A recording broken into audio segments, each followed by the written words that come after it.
Да, кратка реплика от Николай Иванов. Ами, аз няма да се съглася тук с Самир Ангар.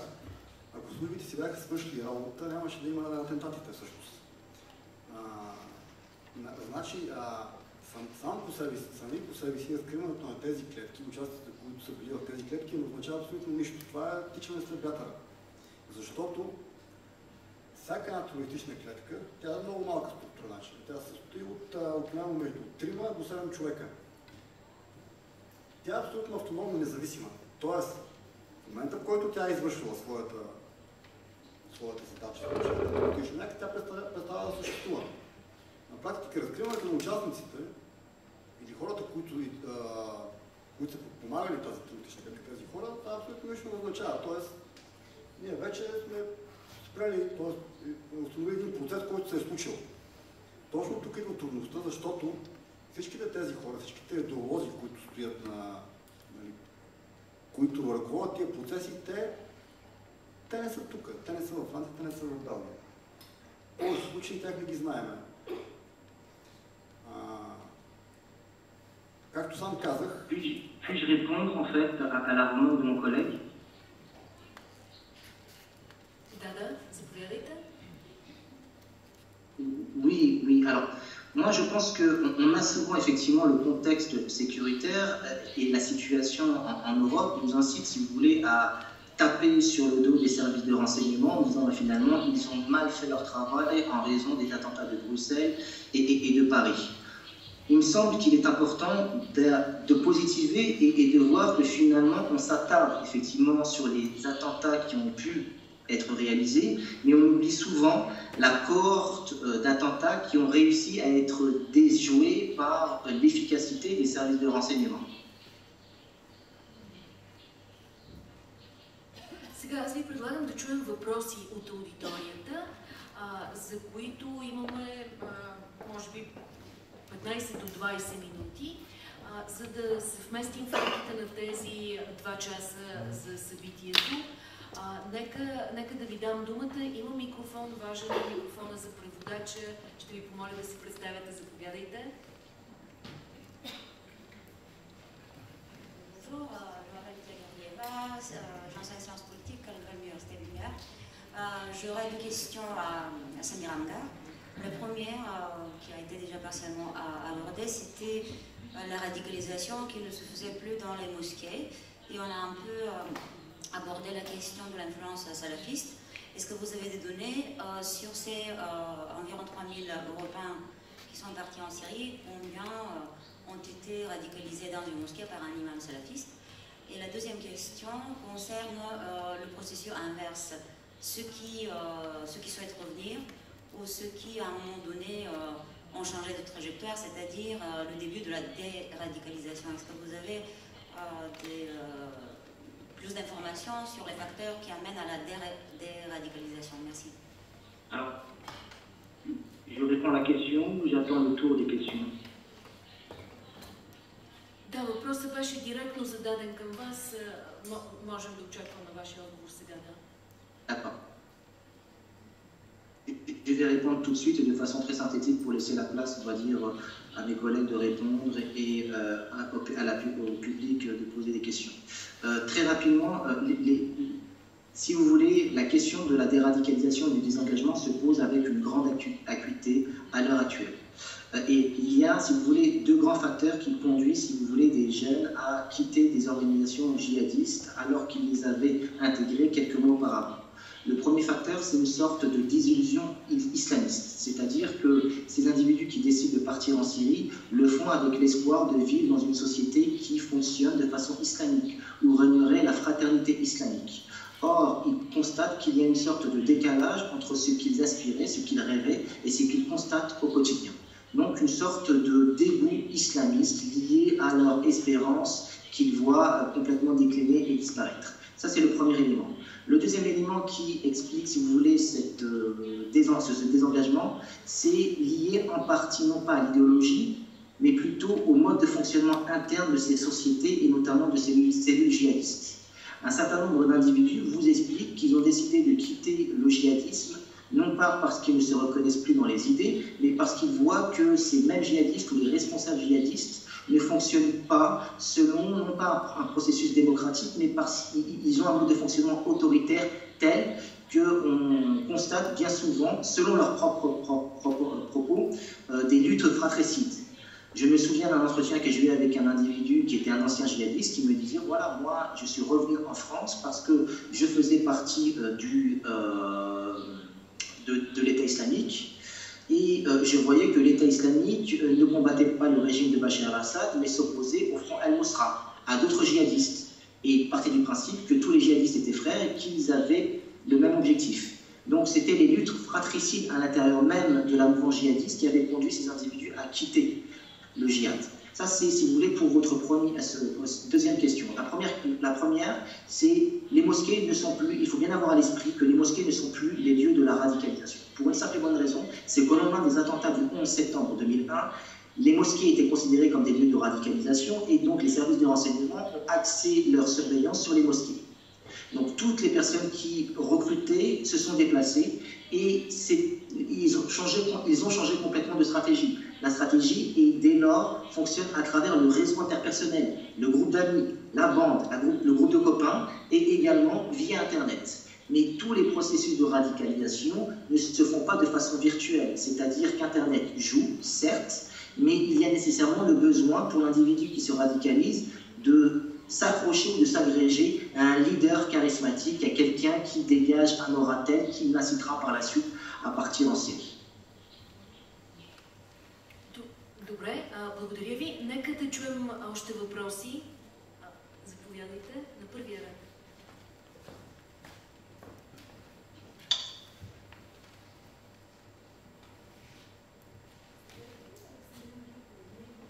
Може би микрофона не работи добре, аз не ви чувам. Може би друг микрофон, ако може да...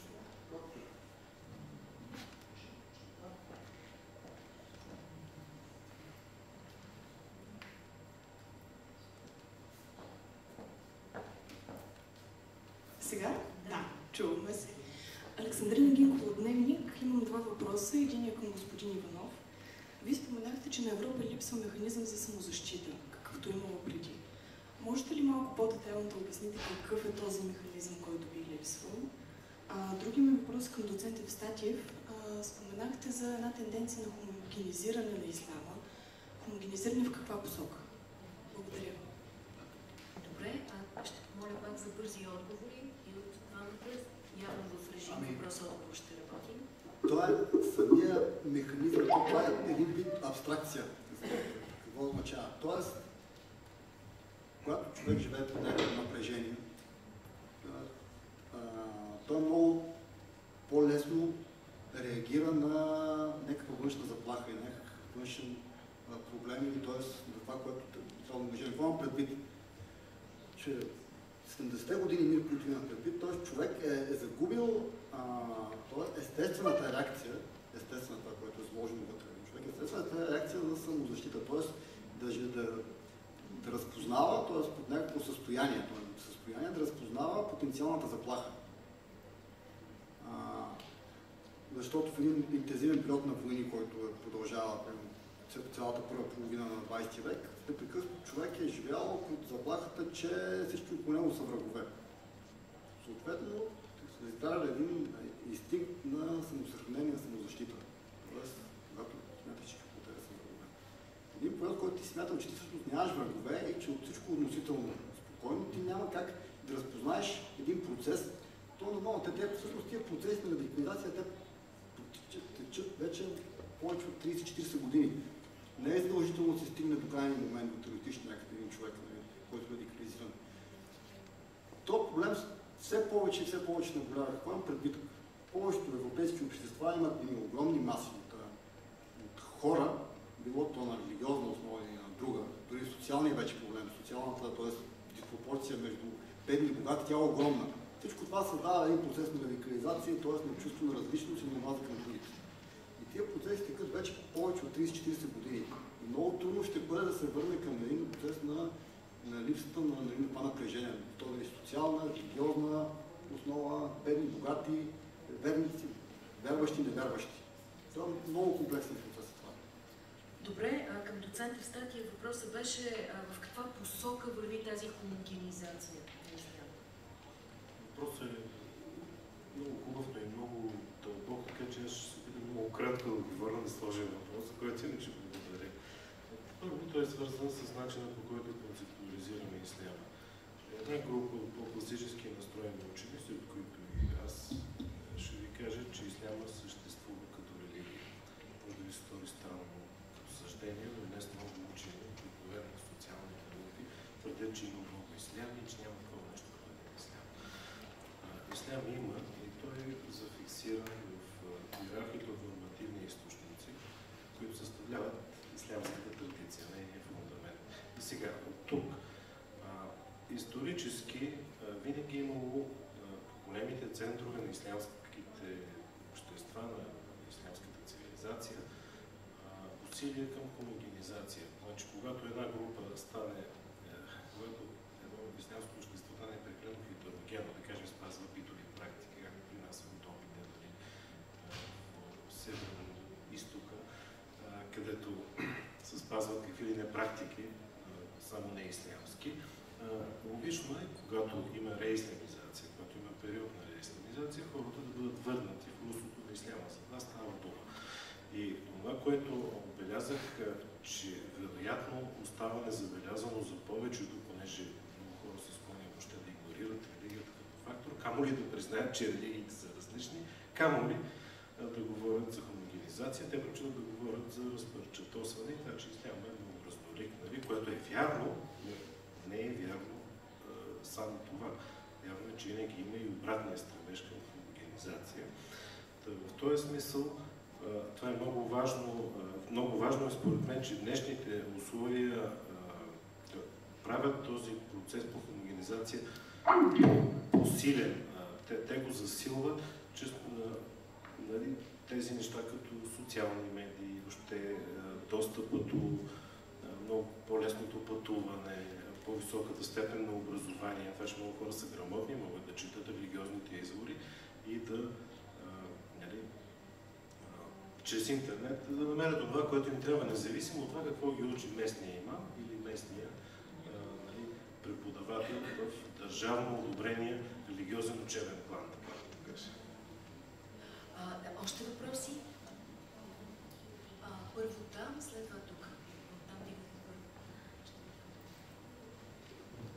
Емилия Балчева, партия Зелените. И тримата експерти посочихте, че социално-икономическите проблеми са едно от важните условия за радикализирането на ислямските граждани. Искам да направя връзка и да ви питам, вие правите ли такава връзка и работят ли западните правителства, включително българското правителство, върху проблема за гетоизирането на тези общности? Правя връзка и между нашите ромски гета, примерно в Пазарджик, виждаме, че там гетото се исламизира. Смятате ли, че това е много голяма причина и как смятате, че това може да се, ако не отстрани, поне да се намали като влияние? Добре, тъй като въпросът е и към тримата, аз го записвам и ще го задържа, за да им дам възможност да отговорят и да го преведем на Самир Амгар, който връзката очевидно не е много добра. Нека да зададете вие вашия въпрос сега. Здравейте, Владислав Петков се казвам. Понеже тримата панелисти споменаха, че не става въпрос за религия, за идеология, това, когато говорим за радикализация, се чудех дали можем да направим паралел с друга идеология, като национализма, например. Господин Иванов спомена и един такъв пример за радикален инцидент, свързан с национализма. И се чудех дали можете да направите паралел, близки или подобни са тези типове радикализация. И ако са по-скоро близки, за какъв синдром можем да говорим там? Доцент Евстатия даде примера за синдрома на акултурирания местен жител, който се бунтува. При национализма обаче за какъв синдром говорим? Мерси. Добре. Още въпроси има ли? Да, до вас. Заповядайте. Здравейте, Зорка Тошева се казвам, работя в БГН.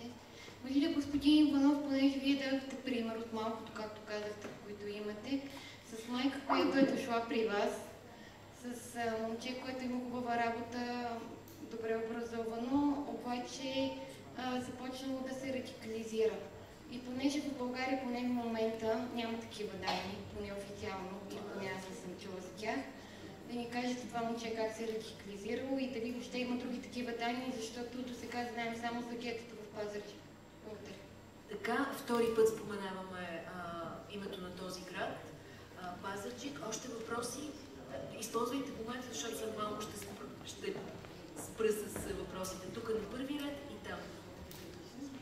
Заповядайте първи. Здравейте, Веселин Диманов се казвам. Моят въпрос е към господин Иванов. Тъй като казахте, че службите до някаква степен не могат да се справят проблема, имало ли случаи, където в службата да има, да кажем, в кавички агент на определен член, който да предоставя информация какво вие вършите? И един въпрос към господин Статиев.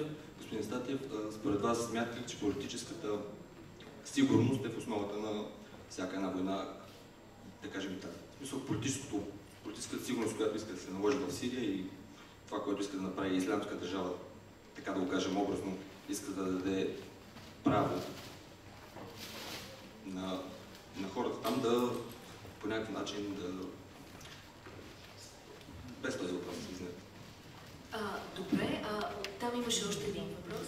Да, добър вечер, здравейте. Казвам се Татяна Гронзина, професор съм по политология в Софийския университет.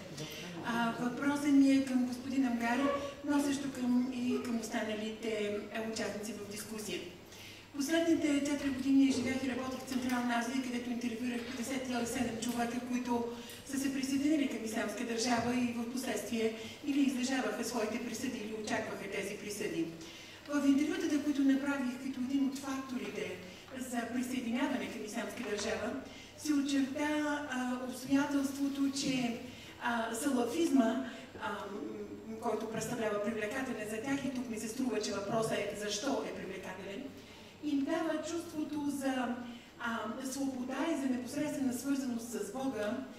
От друга гледна точка, той им дава възможност да въстанат срещу патриархалната традиция на обществата, в които живеят. Една патриархална традиция, в която всеки друг, но не човек, решава собствената си съдба. Традицията, старите, мъжете, възрастните, семейството. Моят въпрос е към господин Амгари следният. Дали в неговите изследвания в Европа този фактор се е появил като релевантен фактор? Благодаря. Добре, това също е насочен към него въпрос и би могъл да има бърз отговор. Така, има нужда от повтаряне на въпроса. Дали в вашите изследвания, ваше въпрос на изследователка от Софийския университет, дали се появява присъединяването към Ислямска държава като нужда от преодоляване на патриархалния модел. До това тя е стигнала в изследвания и интервюта, правени в Централна Азия с 57 човека, които са се присъединили към Ислямска държава.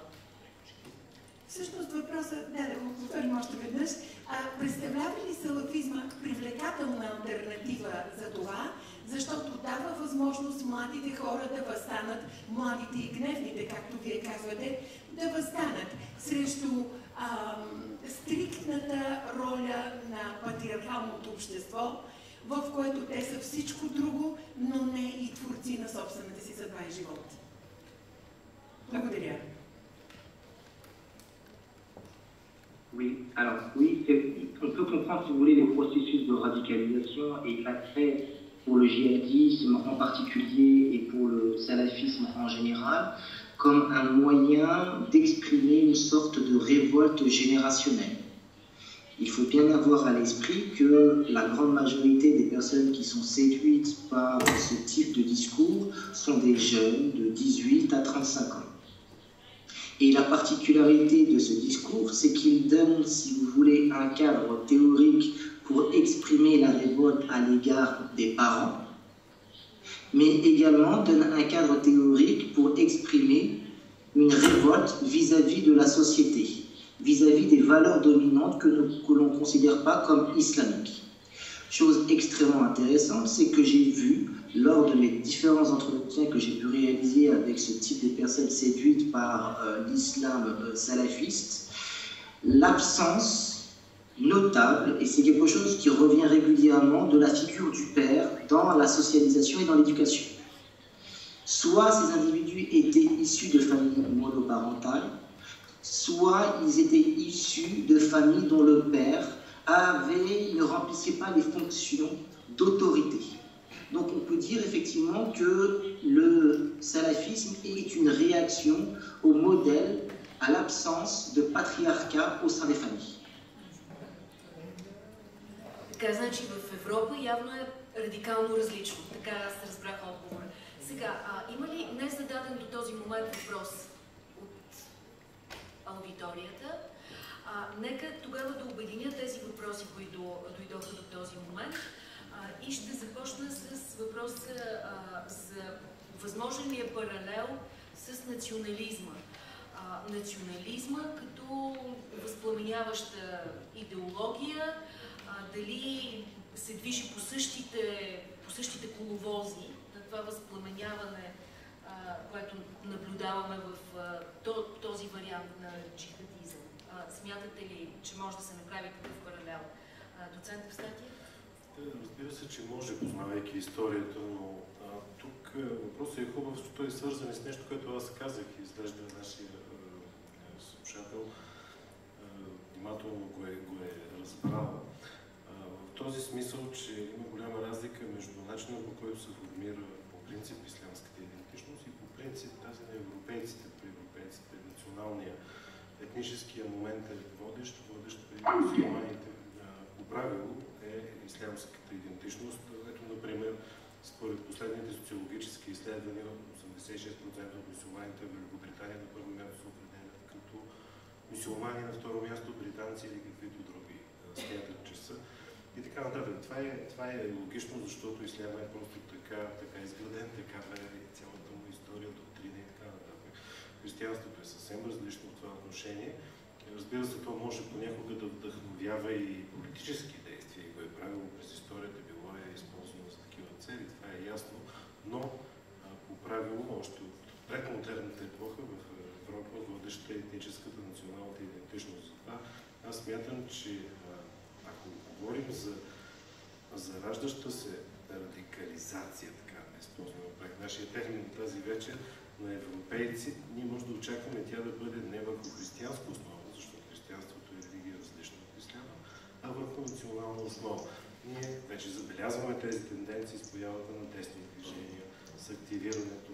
Тоест, ако има отпор отдолу, а не от правителството, той ще дойде по линия повече на националната идентичност, която в някои контексти, каквито са Балканите, може да инструментализира отделни елементи на християнството, това няма да бъде водещо.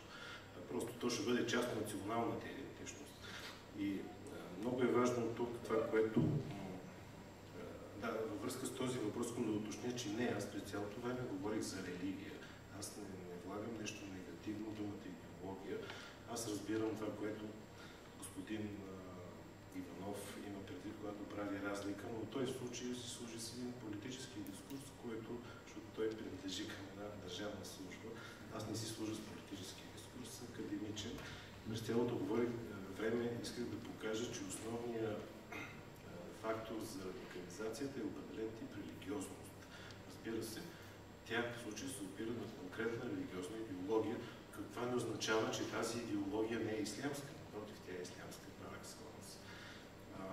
И последно, Ирина ми позволи, във връзка с казаното и спора между Самир и господин Иванов, мен ми се струва, че и двамата се прави за службите, такава като един страничен наблюдател, ми се струва, че те хем се справят, хем не се справят. И двете тези са верни според аргументите, които изтъкват. И за съжаление, процента на шанс е голям. Да, но искам да кажа, че тук е много важно друго. Службите, ние сме в рамките и в момента разсъждаваме в рамките на либерално-демократичния спектър. тук е важно какво политическото ръководство на нашите държави, на Европейския съюз и така нататък определя, дефинира като политики, как дефинира самия проблем, че да го разреши чрез инструментите от службите, в крайна сметка са инструменти, те не съставят политики и ги прилагат. И тук е много важно дефинирането на проблема, очертаването на правилни политики за неговото решаване, та тогава службите да изпълнят задачите, защото аз ще запомня това, което господин Иванов явно много точно формулира, че не става дума за престъпление, заявление, точно така е. И ужасяващо звучи казаното от него, че става дума за късмет, че е въпрос на късмет. И лошото е, че аз не вярвам. Съжаление аз. Сега, един ключов въпрос, много се надявам да възстановим връзката с Самир Амгар. Въпросът за гетоизацията и именно за това какви са политиките, които избират правителствата към самоизолиращите се общности или изолираните такива. Наистина се надявам да се възстанови тази връзка. Два пъти се спомена думата, т.е. името на един град Пазарджик. Делото в Пазарджик, знаете, е достатъчно шумно огласено в медиите. Дело срещу колко на брой? 11. Сега второто ще подведат, може би 14. 14. Да, 14 има. Да. Не работят. Сега, ислямизация на гетата. Какво могат да правят правителствата и какви политики трябва да има към това, към вашата експертиза? Имате ли отговор? Няма да има самирам, това е важно. Политиките в основните европейски държави, от които ние през последните десетилетия в крайна сметка се учим и има какво да научим, разбира се. Не бива да го прилагаме буквално винаги, защото това води до... Виждаме, че буквализма води до радикализация. Но искам да кажа, че наистина не знам какво повече биха могли да направят европейските общества от усилията, които се полагат за интеграцията на тези общности. И тук възниква въпроса дали този тип усилия, който се полагат в западноевропейските държави, изобщо е възможно да доведе до някакъв изход от ситуацията в рамките на така познатите ни политики за интеграция, чрез образование, чрез социални работници. В крайна сметка, Пазарджик, като го споменавате, нека кажа, защото все пак там съм завършил и гимназия, това беше тогава по-различен град, малата беше по-различна. Имаме връзка сега с Самир Амгар. Въпросът за гетоизираните, самоизолирани или изолирани заради липса на политики общности. Споменахме едно знаково място в България, Пазарджик. Там има дело срещу между 11 и 13 имама. Става дума за ислямизиране на ромска общност в България и действия на държавата спрямо тях. Между другото, днес в Пазарджик, това е първият град в България, влезе пълна забрана за носене на бурка на публични места, обществени места, но включително улици, насякъде. И въпросът ми, нека така да го преформулирам, това е въпрос зададен от аудиторията, но нека да допълня един елемент към него. В Франция има много отдавна политика на забрана на религиозни символи. Конкретно в училище, забрана за носене на забратки, бурки в училище. Смятате ли, че тя работи за превенция на радикализацията? Изобщо какво е отношението на такъв тип забрани и радикализацията?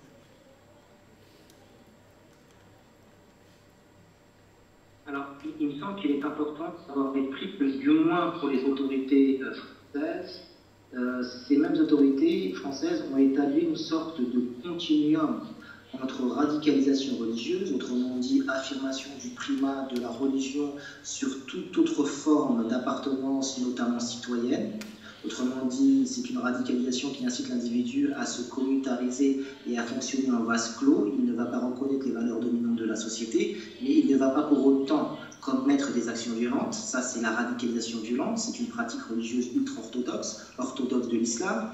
Mais cette pratique ultra-orthodoxe de l'islam n'amène pas nécessairement à la violence. C'est-à-dire que la grande majorité des personnes qui se réclament de ce type d'islam, bien au contraire, condamnent toutes les formes de violence au nom de l'islam.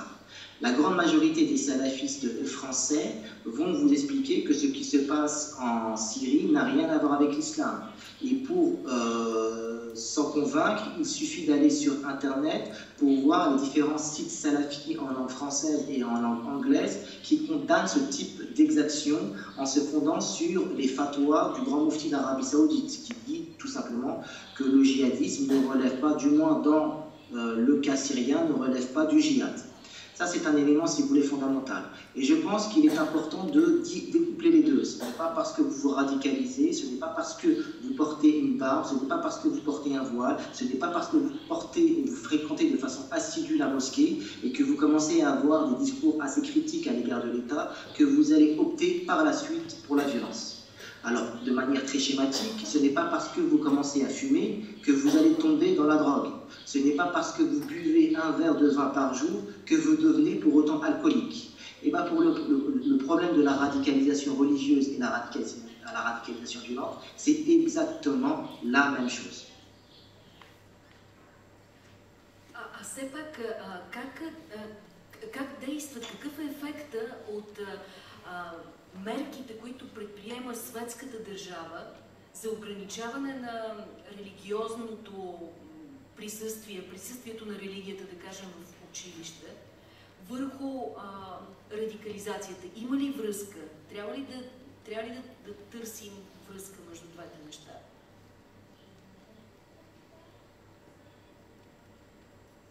Oui, je pense qu'effectivement qu'il y a un lien que l'on peut tracer entre cette volonté d'exclure l'expression religieuse de la sphère publique, mais également de l'établissement scolaire. C'est-à-dire qu'en 2003-2004, il était important pour l'État français que de réaffirmer le principe de laïcité, non seulement dans l'espace public, mais également dans l'enseignement scolaire. Pour une simple et bonne raison, c'est que l'on voyait des choses qui posaient problème pour les différents établissements. Et donc, c'est une loi qui, pour un certain nombre d'individus, ont considéré que c'était une loi salvatrice, qui réaffirme un principe fondamental de l'identité républicaine française.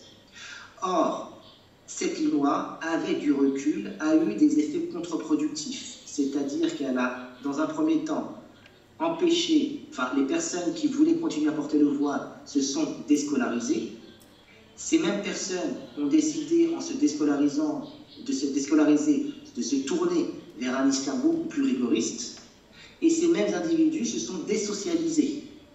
Donc cette loi a eu un effet négatif dans le sens où elle a incité un certain nombre de jeunes filles à se déscolariser, à se désocialiser et à tomber dans un islam radical, et en même temps cette loi a eu un effet positif dans le sens où elle a réaffirmé un principe qui est le principe de laïcité, qui est fondamental en France, dans l'enceinte scolaire.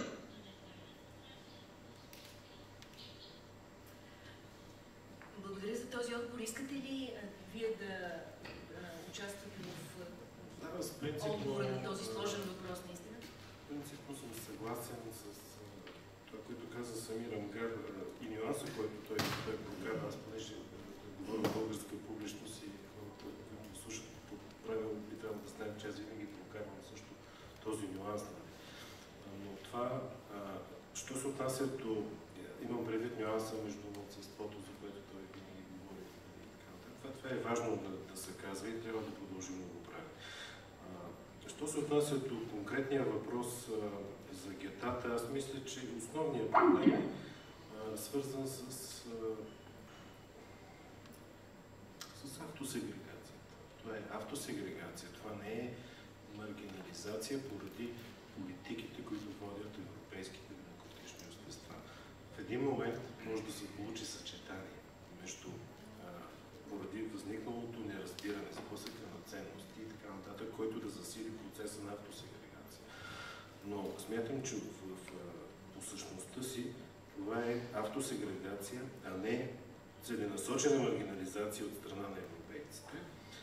И смятам, че досегашните политики са неуспешни, независимо дали те се движат по границите на републиканския модел като Франция или на мултикултурния модел, какъвто имаме в Великобритания. Да, има известна, съгласен съм и тук с Самир, това, което той каза, че има и негативен ефект забраната на бурките и на религиозните символи. Има, в такъв смисъл, че води до едно още по-голямо ожесточение.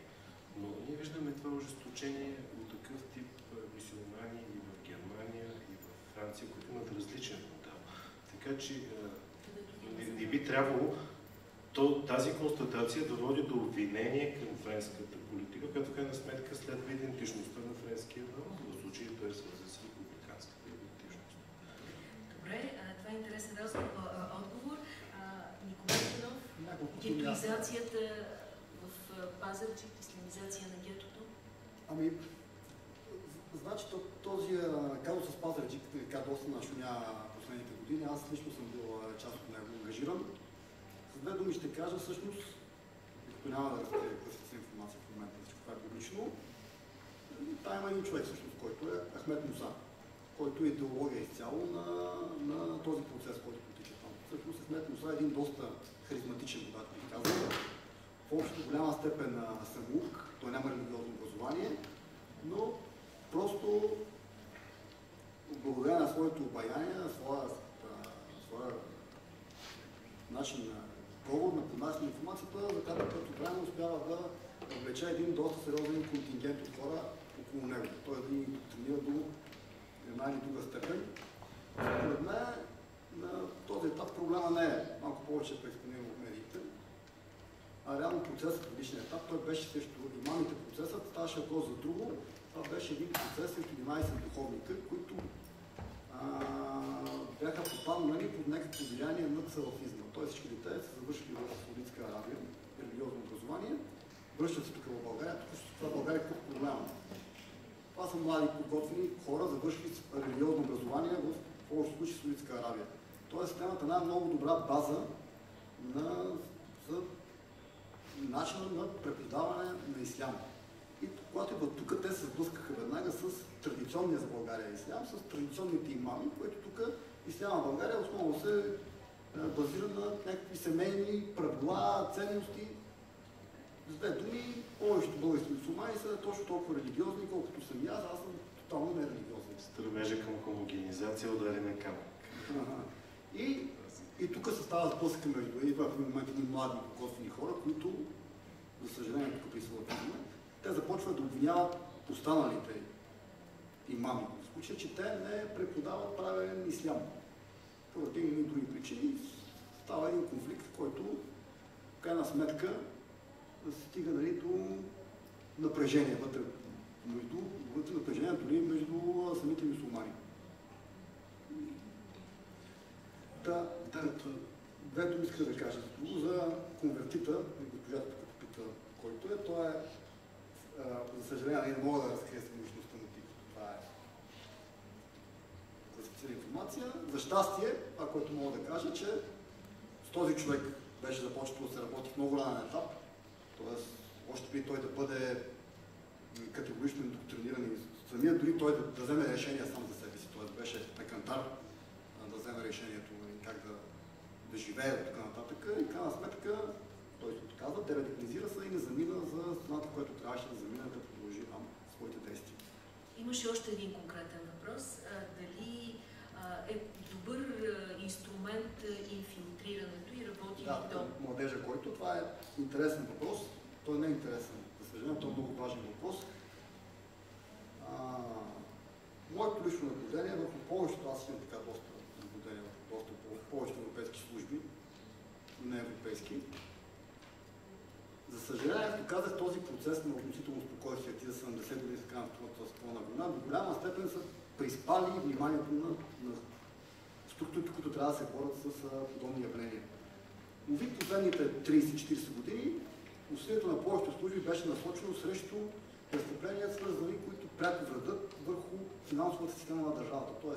резултатните престъпления от типа на корупция, контрабанда, трафик на някакви стоки, пране на пари и така нататък. в един момент, кога стана преломния момент.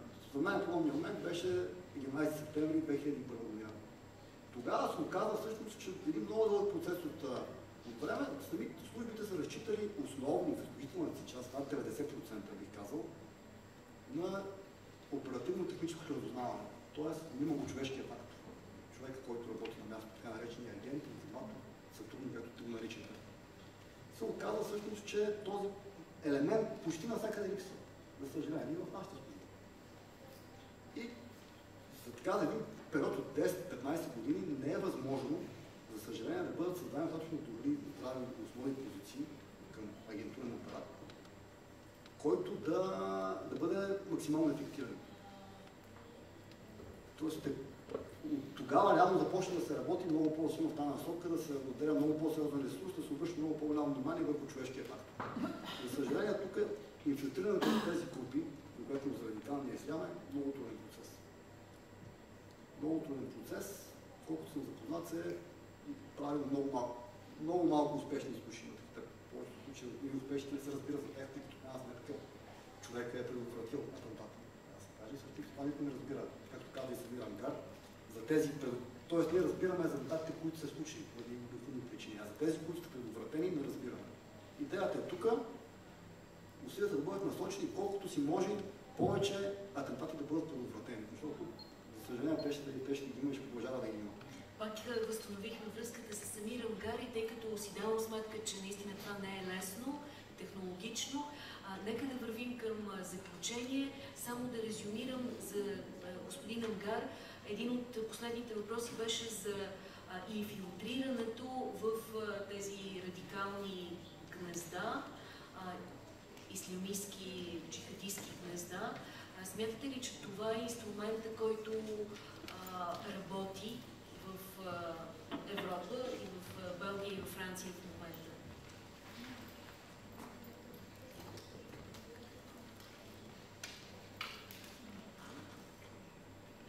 Alors, pour ma part, je n'ai pas formé pour le sujet, je n'ai pas d'avis dans la mesure où je n'ai pas réfléchi sur cet aspect de la lutte contre la radicalisation. Toujours est-il qu'il y a eu un petit événement il y a quelques années, au début du développement des filières syriennes en Belgique, où un prédicateur salafiste avait été quelque part recruté de façon un peu officielle par les autorités belges, et celui-ci a décidé de partir en Syrie pour essayer d'attirer des membres syriens, enfin des membres belges des organisations djihadistes en Syrie. On s'est aperçu que lui travaillait directement avec les autorités belges. Ce qui s'est passé, c'est que les djihadistes ont décidé de l'arrêter et de le décapiter.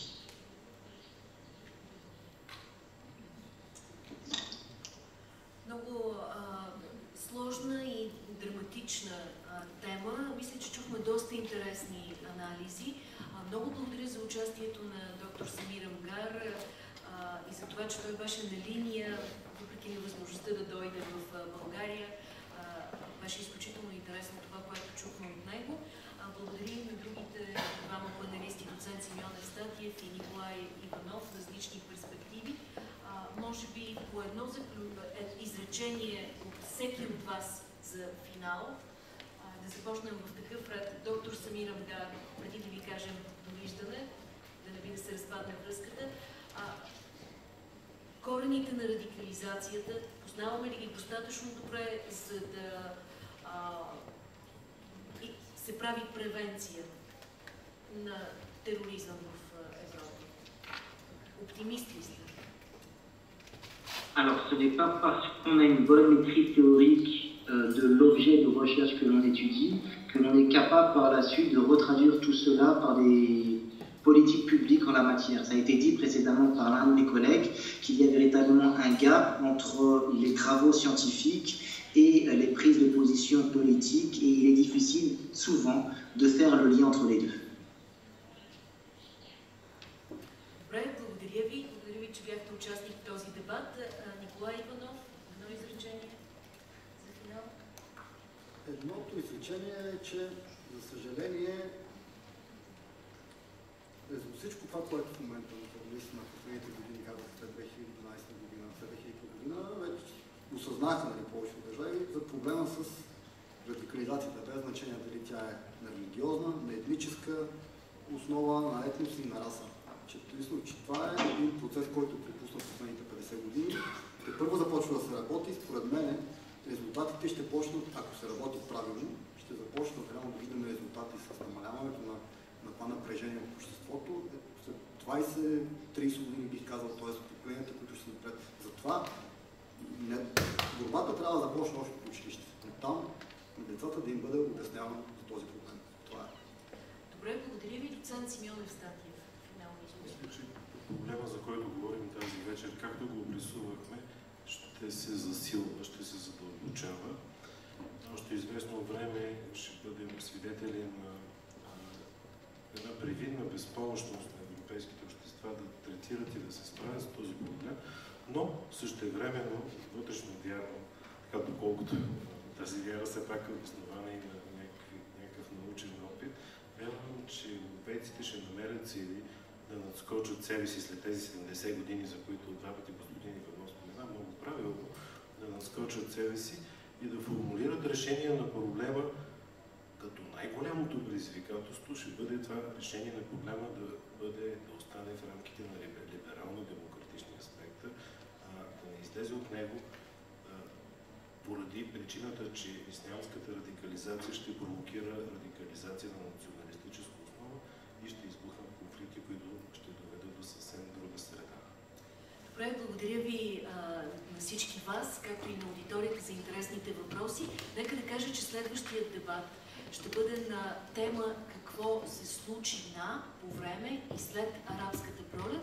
И този дебат ще се случи отново тук, в тази зала на 6 юни. Заповядайте и тогава.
Ние работим.